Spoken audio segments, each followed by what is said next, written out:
Good morning and warm welcome to all friends. We were discussing about the 10th chapter, okay, chapter 10th from your science, and that is respiration system, okay.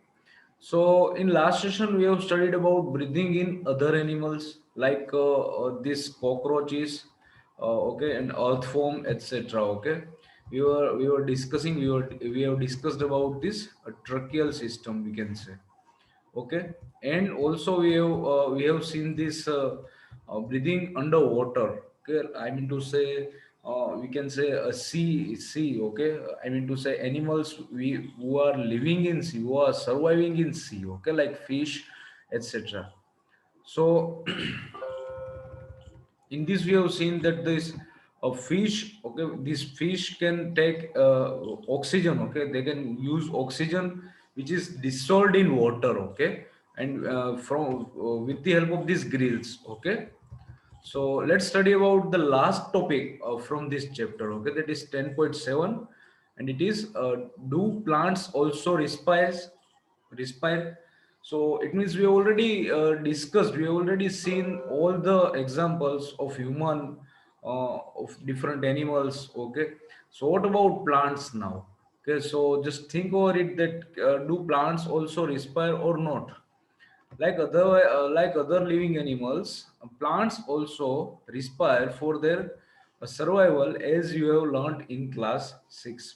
So you may have already studied in previous standard, okay, previous classes, that plants also respire. They also take in oxygen from the air. Okay, they also take in oxygen from the air and give out carbon dioxide only. Okay, or we can say in other word, in other word we can say they are taking in air which is rich in oxygen, and taking out air which is rich in carbon dioxide simply. Okay, as we have studied in human only. So in the cells, oxygen is used to break down glucose into carbon dioxide and water, as in other organisms.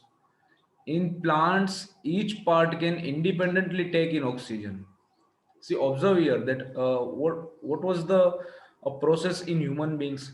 We were taking in air with the help of nasal cavity, okay, nasal passage we can say, okay, and the oxygen was being used for the whole body. Okay,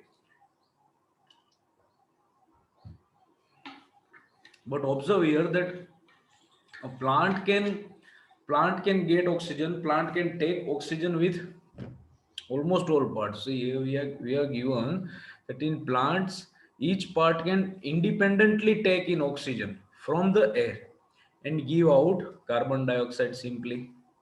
Okay, so how this is happening. Okay, so let's see. You already learned in chapter 1 that the leaves of the plant have tiny pores, or we can say holes, tiny pores called stomata, for exchange of oxygen and carbon dioxide. So you already gone through the chapter 1, so you may have already discussed, you may have studied. Okay, or you can revise also, okay, from the chapter 1, that leaves of the plants have tiny pores called stomata for exchange of oxygen and carbon dioxide simply. Like all other living cells of the plants, the root cells also need oxygen to generate energy. Okay, simply we can say with the help of leaves, they are getting oxygen. Okay, and releasing carbon dioxide. But what about roots? Roots are in the soils, we can say. Okay, below the layer of soil. Okay, so they also need some oxygen to generate energy. So how these roots take oxygen from the air?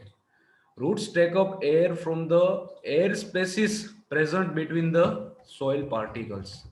See, here you are given the figure 10.11. Okay, in this you can see that this is the plants, we can say. Okay, part of plant only, and this is root head. See, so we can say here must be the soil. Okay, and this is the soil particles. Okay, which can't see by us. Okay, directly we cannot see this. Okay, so this is air space. simply. Okay, from which the air can go inside. Okay, and this root air takes oxygen from this air. Okay, this air space simply. Okay, so roots observe air from the soil.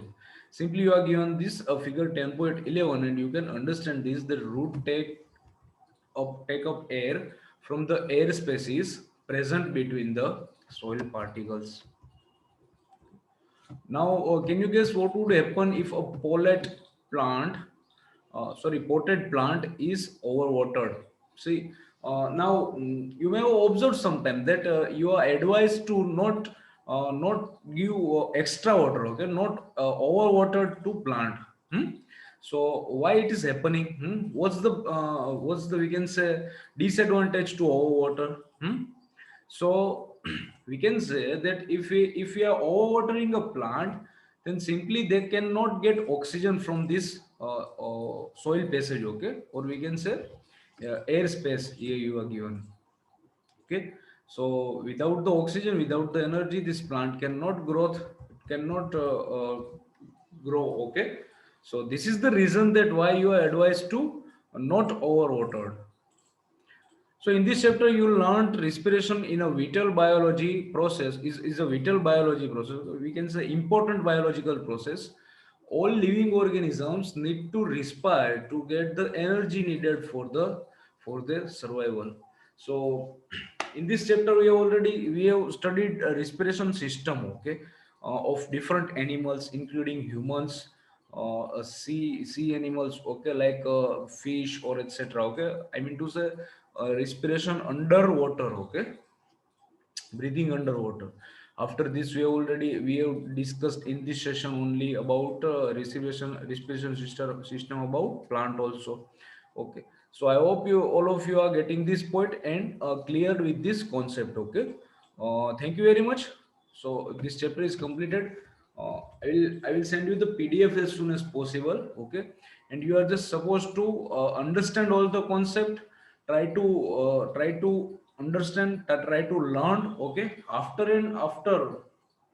revising it only you can write it to fair note. Okay, just simply don't copy it. Okay, so that's it. Thank you very much and have a nice day to all of you.